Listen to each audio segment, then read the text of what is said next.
Hey everybody, my name is Ali Kaden, and this is our podcast, Shaman and the Scribe. I am a author of thriller and esoteric fiction, and I'm here with my good friend Brendon. I am Brendon.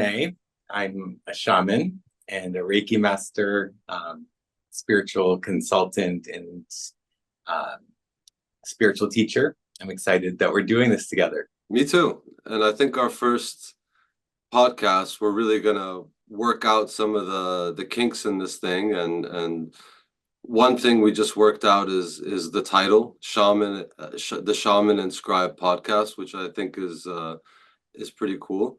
But this first episode, we're going to talk about how we met and what we do and why we're doing this. Sounds good. So how did we meet? I was just going to ask you that. We met at my friend's healing center. Right. And was it your daughter who came up to me? It was my daughter, Layla. We were taking her there for physical therapy of sorts, and she ran up to you, and you were doing those ionic foot baths, right? Yes. Ionic? Yes.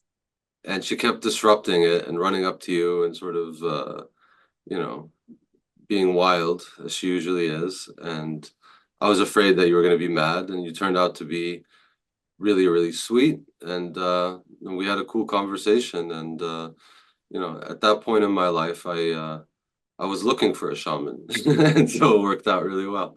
Yeah, I remember it. I was so happy to meet someone who knew what the Gayatri mantra was. Yeah.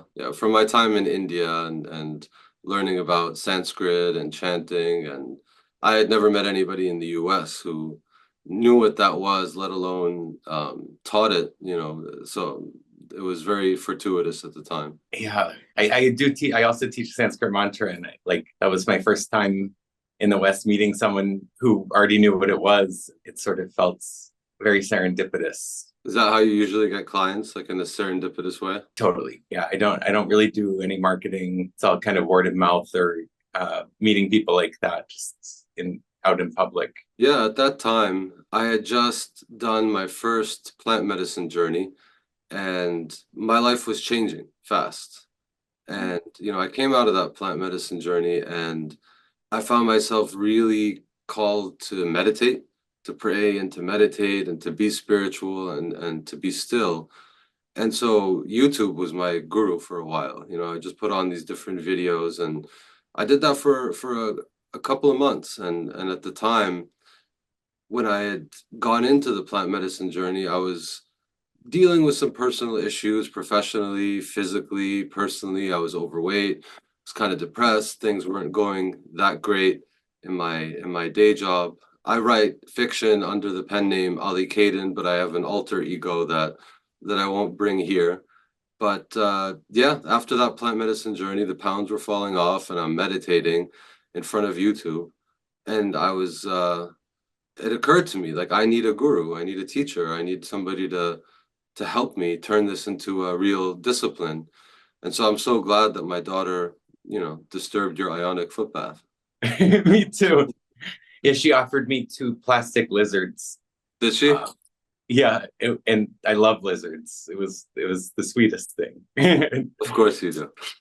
Yeah, And of course she you did. right. She well, they say that when the student is ready, the teacher appears. So it felt like that was happening. Well, I'm glad that I was finally ready in my 40s. I could have been ready a little sooner, but here we are. Yeah, it's usually just at the right time. So why are you doing this podcast? I know my reasons, but why are you doing it? Why am I doing this?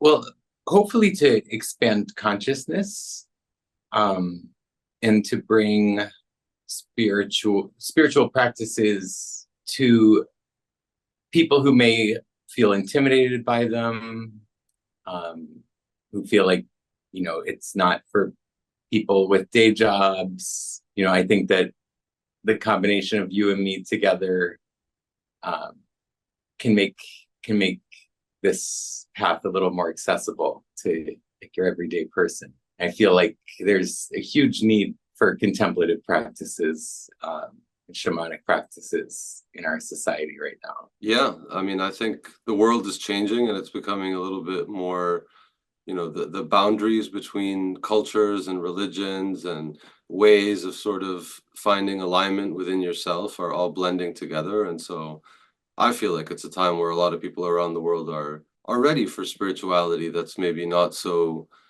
dogmatic and is more experiential and more open-minded, where things are worth exploring and worth learning about. It makes me think about, I mean, and I've taken a similar direction in my writing. I started writing fiction because it was a dream of mine to be an author, and I released some paranormal thrillers. But somewhere along in the writing journey, I realized that I wanted to be talking about this stuff.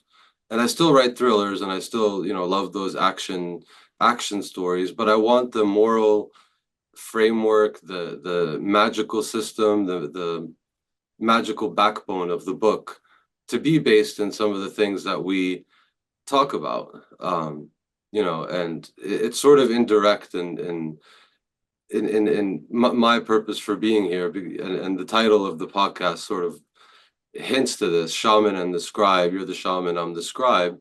And one of the reasons that I made this shift into esoteric metaphysical fiction is because of the work we've done together. I think before that medicine journey and before meeting you, I would have hid this part of myself. Like, I'm not going to turn on a camera and talk about plant medicine and shamanic stuff. I think I was a little too bottled up, but and I'm sure we're going to get into the weeds with a lot of this stuff, but working with you, I got a little bit closer to what you would call a true self, honoring who I want to be and how I want to live, and being a little bit more brave with that. And what I've found is that the more you honor yourself, the universe is sort of, there's a reciprocity there where you get rewarded for being yourself, because we were designed to be ourselves and not somebody else's vision of what they want us to be. I'm so happy that you're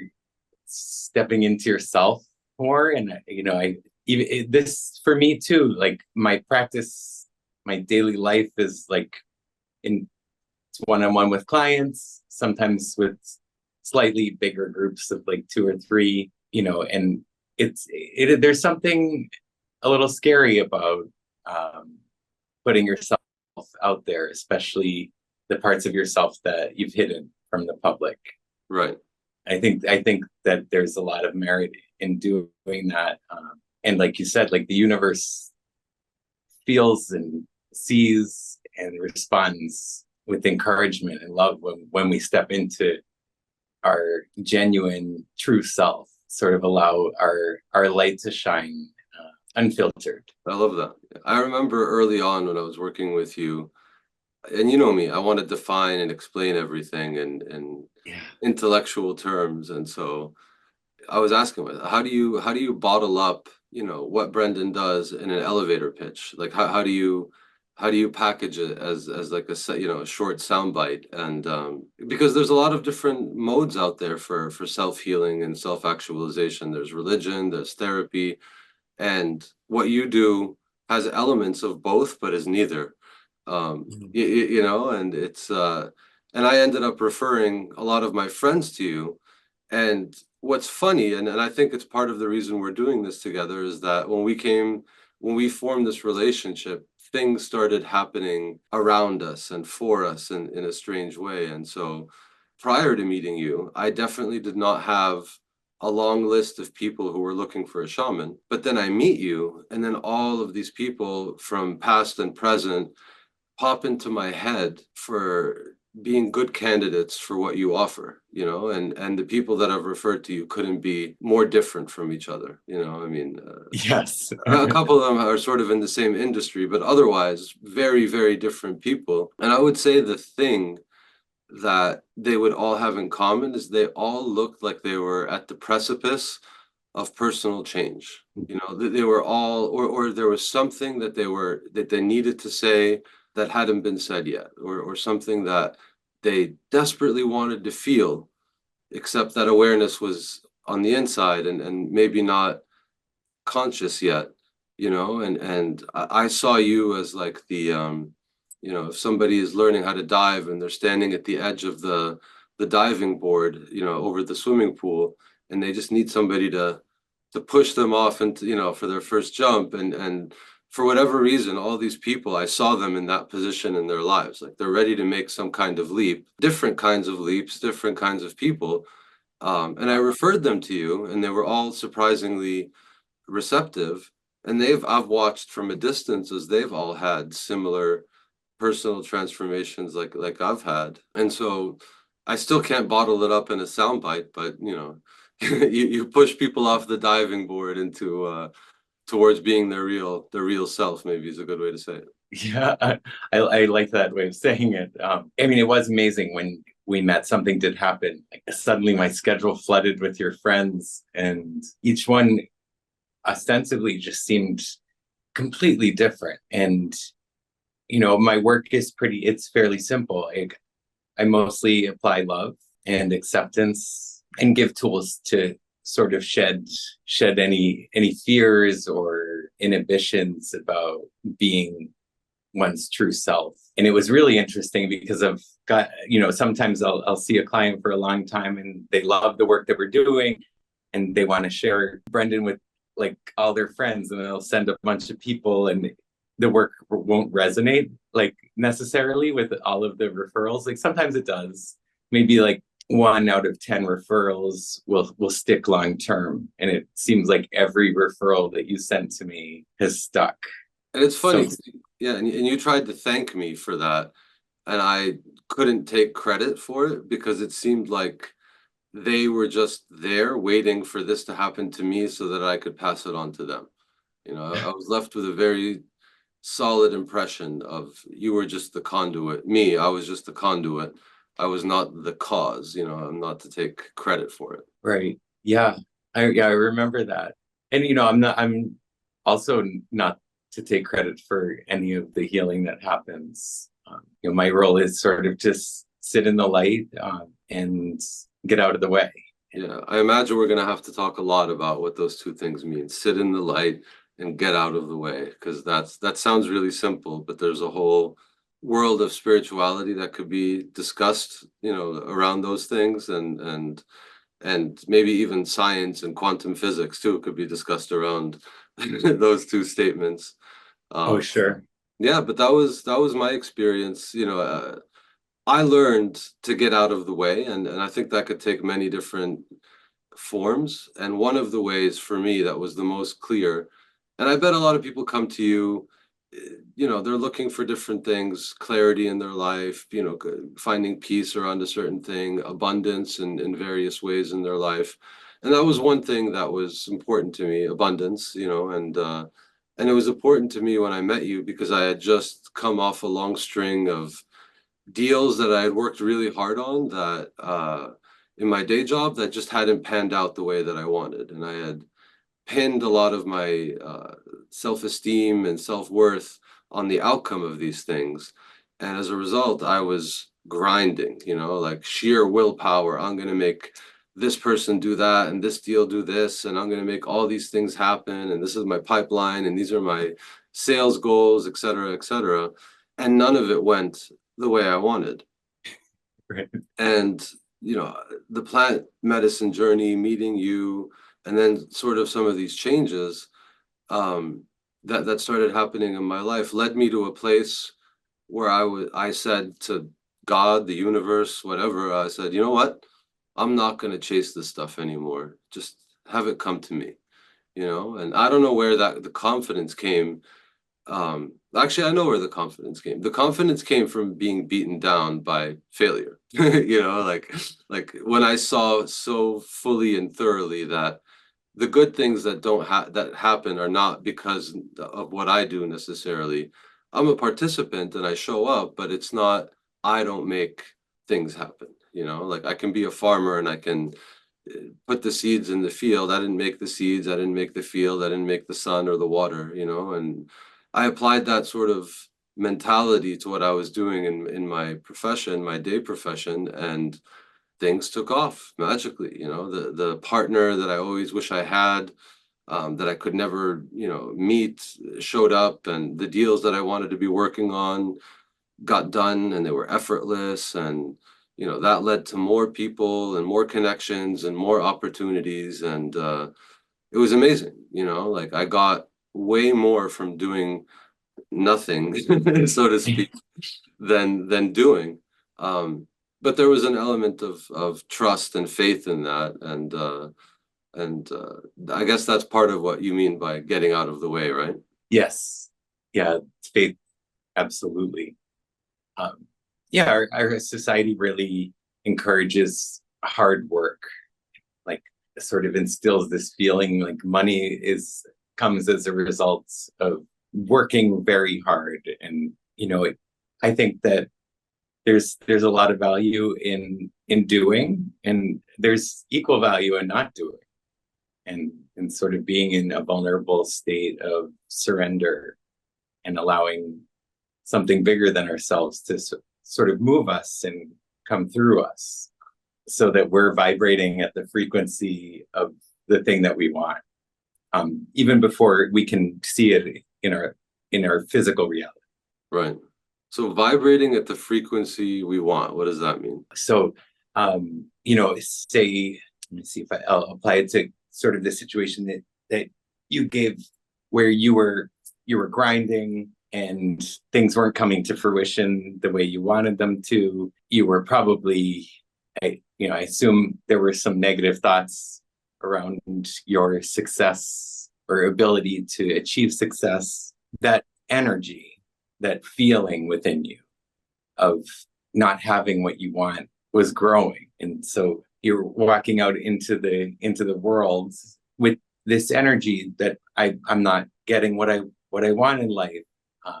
Things aren't coming to me easily. And, when we do that, or when we have any thought, the universe will reflect back to us that same thought or frequency. And a thought is a vibration. It's really like an internal sound. And so there's a slight lag between the thought and the manifestation of a thing. And this is where I think we can get tripped up with manifestation, is sort of being okay with knowing that things are working out the way we want them to work out, the way they're meant to work out, even though our physical reality isn't reflecting that yet. So it's like this constant process of coming back to the vibration that we want to hold, so that what we want comes to us. And so many of us are walking around unaware of our own thoughts, and how they're creating the reality that we see in front of us. And so there's a way to sort of intercept that process by thinking some better feeling thoughts that are aligned with what you want, and having the faith that what we want can come to us. Like, this is a very abundant universe, and there are plenty of resources for all of us. Yeah, that was my experience. I had a frequency of lack and a frequency of fear the whole time that things weren't working out. And it was like a tape that I was always playing, and I thought it was being diligent. I'm like worrying about important stuff. Yeah. And through the chanting, and the meditation, it creates and the journeys and all of it. It puts a distance between the self and the thoughts. And I realized, and I'd read this a million times in spiritual literature and forgotten it a million times, but that, we are the observer within, the silent observer, and that the thoughts are happening to us, in us, but they're not us. And the proof is that we can watch them. And, Right. And when I met you, to my own credit, you gave me the Sanskrit mantras as homework, and I, never failed to do my homework. I've chanted every mantra every single day since we met almost a year and a half ago, and maybe a little bit more at this point. Yeah. And it created a distance between self and thoughts. And I remember coming to you one day and saying, Brendon, I think I realized like most of my personality is just complete nonsense. Yes, I remember you were that. you were like, how long have you known? Because yeah, this the mind was just always playing these different scenarios and fantasies and fears and thoughts and things, and they have a profound impact on my emotions, and that has a profound impact on my interactions in the world, and so first the distance was created, and then I over time learned to put that down a little bit more, where if I catch myself worrying about this or that, it's like, okay, like don't do that. Be grateful, and really be grateful. Like really look at all the things that are going right in this very moment instead of all the Right. things that are going Feel wrong. grateful.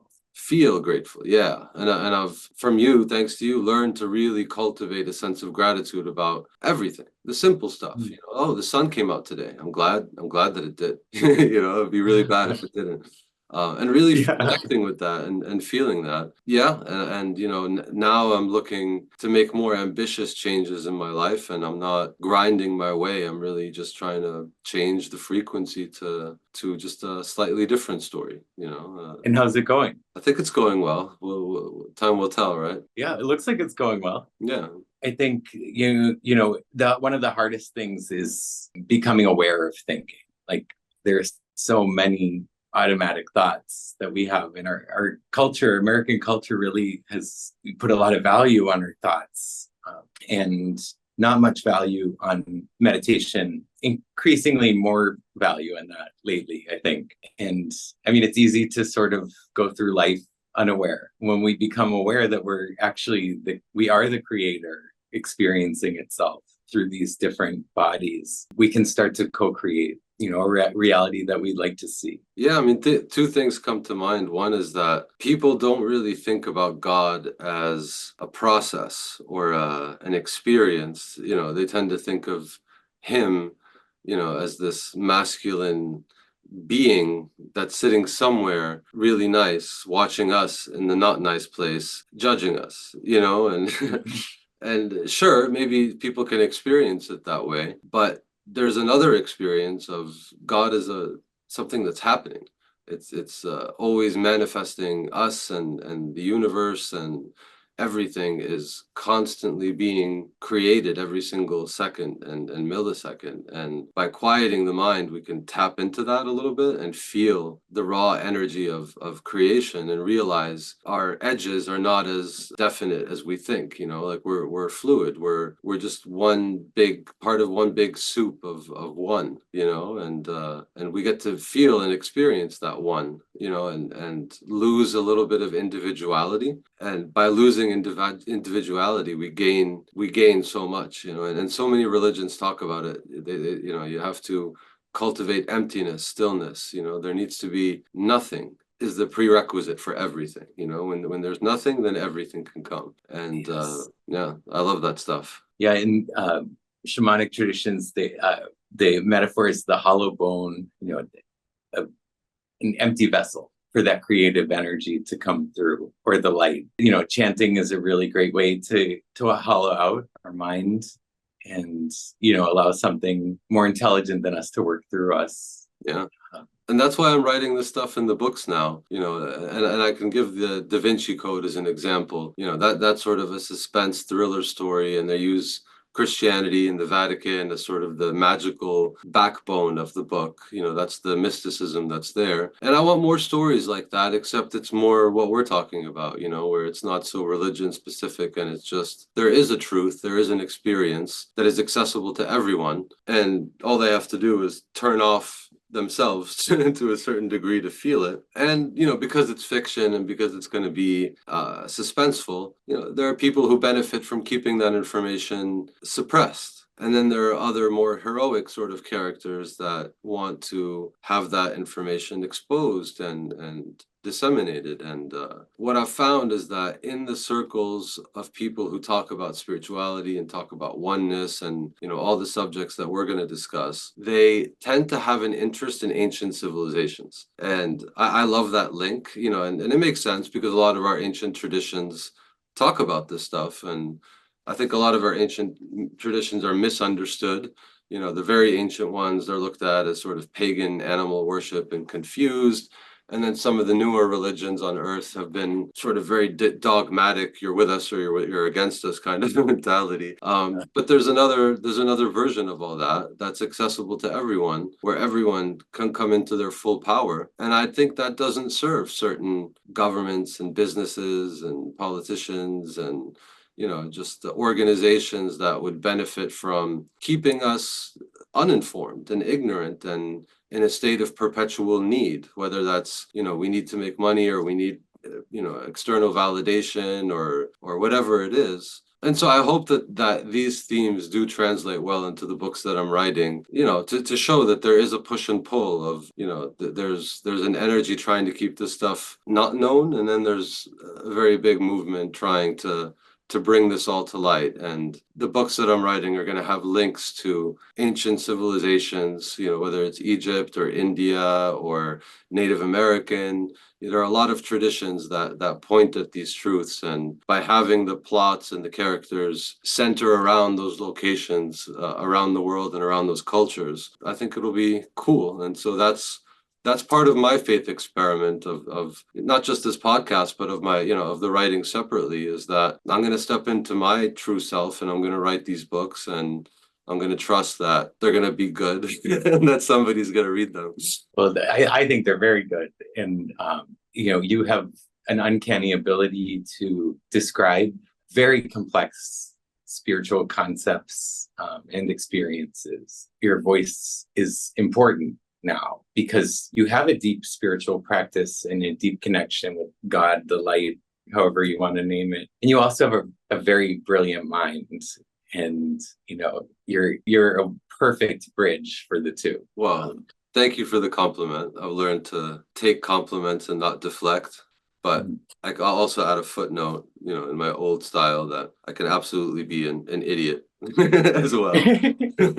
We all can. Yeah, I think I love what you're doing. It feels, like we've talked before, like sometimes you and I will be talking and I'll be sort of transmitting a vibration or, a complex spiritual concept to you, and I'll lose the words and you'll pick up where I left off and just it paints a perfect picture of exactly what I'm talking about. It's like, oh my God, you're my translator. Well, sometimes you're hitting me with frequencies that I can't even talk because I'm like, what is happening? This can't be normal reality. Because around you, time and space bend a little bit, it seems like, there's been many times where I'm looking at you and I don't know, like, am I looking at evolution? Am I looking at the passage of time? Because I'm seeing different faces and different sort of things moving around you.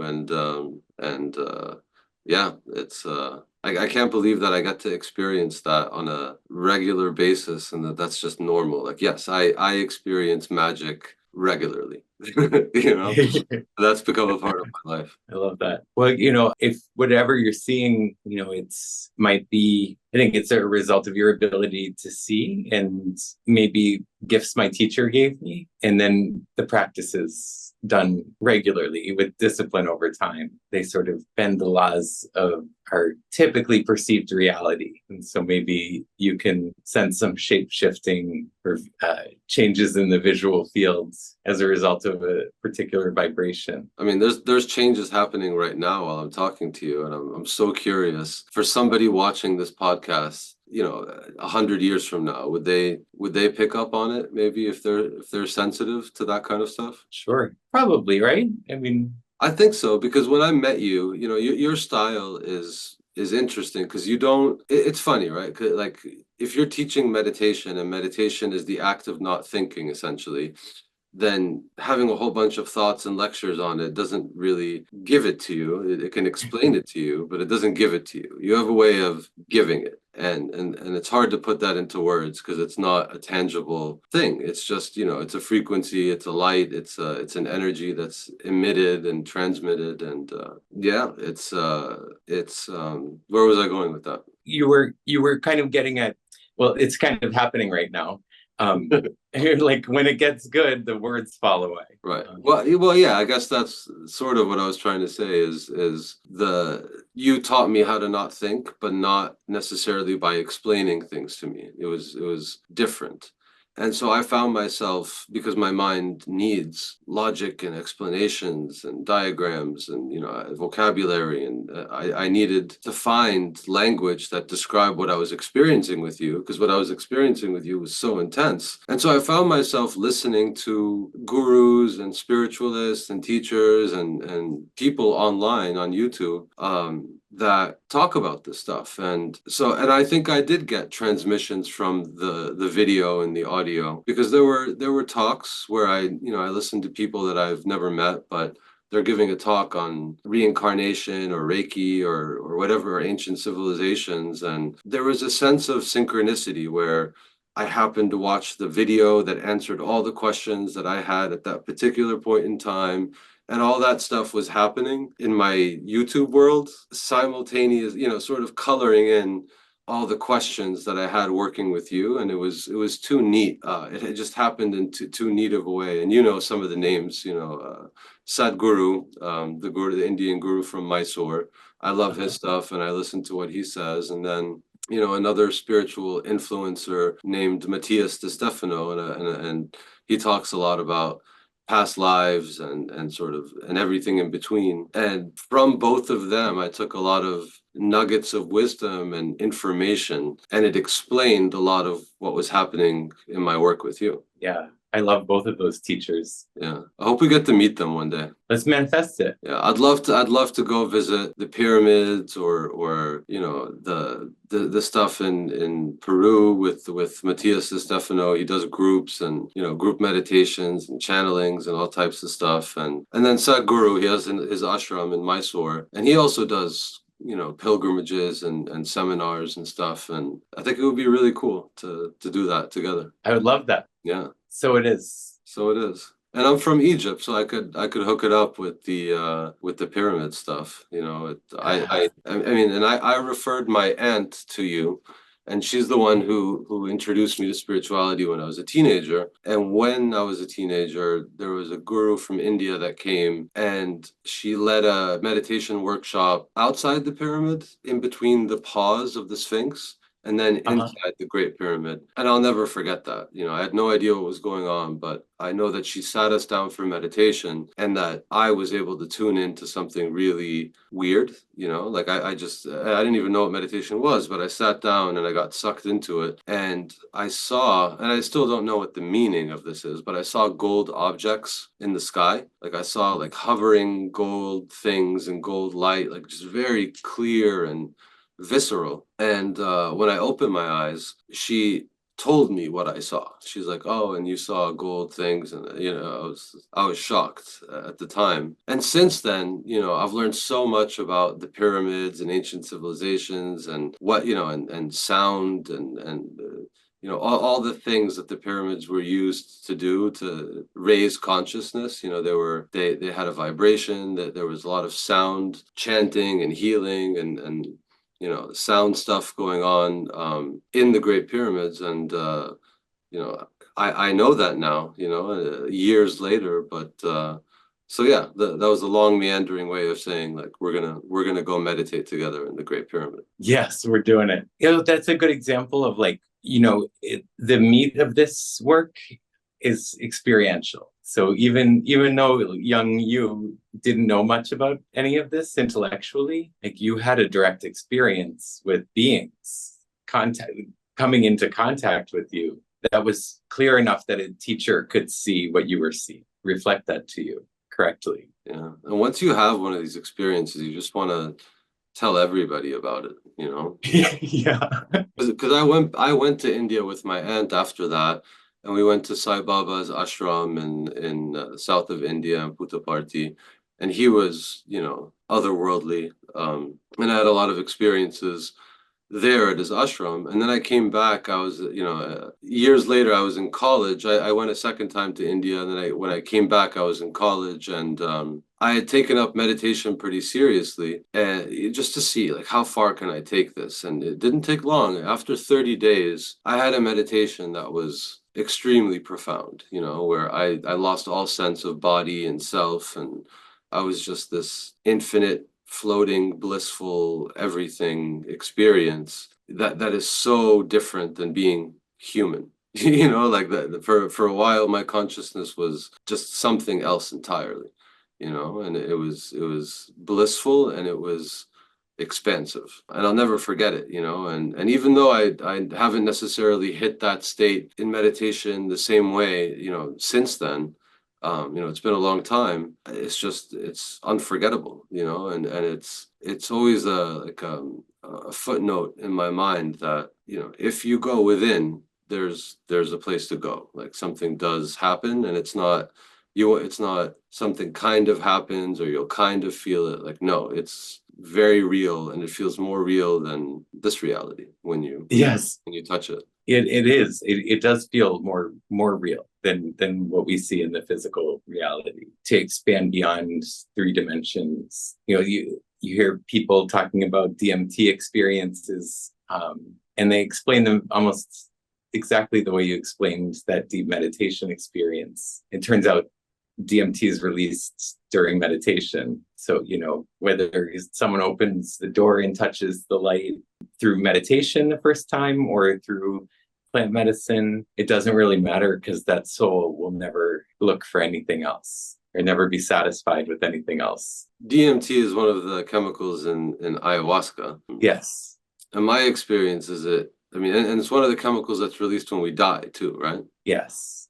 It's also in every living being on Earth. Well, and it reminds me of death. It reminds me of death. It feels like death, in the sense that, when we die, life isn't over. Like, life is, the real life starts, sort of, and because this life is the dream from the perspective of the other life. And so ayahuasca lets you touch that other life, sort of, and it's like, oh, I'm bodiless, and I'm expansive, and I'm everything, and this human body and this human life that I have, that was a choice, an agreement that I made. And it just becomes clear, and it feels like death. It's like, oh, I died, and I remembered, my soul saw what it really was. It's too, some people don't know until they die, and some of us are lucky enough to have experiences that allow us to die long before we physically die.